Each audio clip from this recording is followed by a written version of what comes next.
अस्सलाम वालेकुम नाज़रीन, A to Z न्यूज़ के साथ मैं हूं ईमान फातिमा। खबरों के सिलसिले में सबसे पहले खबर शामिल करते हैं। सैलाब मुतासरीन की बहाली के लिए पाकिस्तान तहरीक लब्बैक ने रिलीफ कैंप लगा लिया, जिसमें शहरियों ने दिल खोलकर एहतियात जमा करवाए। खबर शामिल करते हैं डिस्ट्रिक्ट कसूर तहसील पत्तों की फूल नगर से इंतजार हुसैन की रिपोर्ट के मुताबिक सैलाब मुतासरीन की बहाली के लिए तहरीक लब्बैक पाकिस्तान की जानिब से रिलीफ कैंप कायम कर दिया गया। रिलीफ कैंप में शहरियों की जानिब से एहतियात भी जमा होना शुरू हो गए। इंतजार हुसैन अवाम से बातचीत करते हुए कहा कि पाकिस्तान तहरीक लब्बैक हमेशा सफ़े अव्वल का किरदार अदा करती रही है।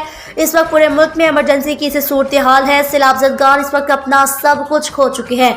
इनकी बहाली के लिए हमें तहरीक लब्बैक पाकिस्तान के साथ शाना बशाना काम करना होगा। लोगों ने कहा कि कौम तहरीक लब्बैक पर भरपूर एतमाद करती है, इसलिए कौम तहरीक लब्बैक पाकिस्तान के कैंपों में जोग दर जोग सैलाब मुतासरीन के लिए अपना किरदार अदा कर रही हैं, ताकि अपने हमवतनों का मुश्किल वक्त में साथ देकर इन्हें बाइज्जत शहरी बनाएं। कैमरामैन टीम के साथ Intezar Hussain, A to Z news, Phool Nagar, Pakistan.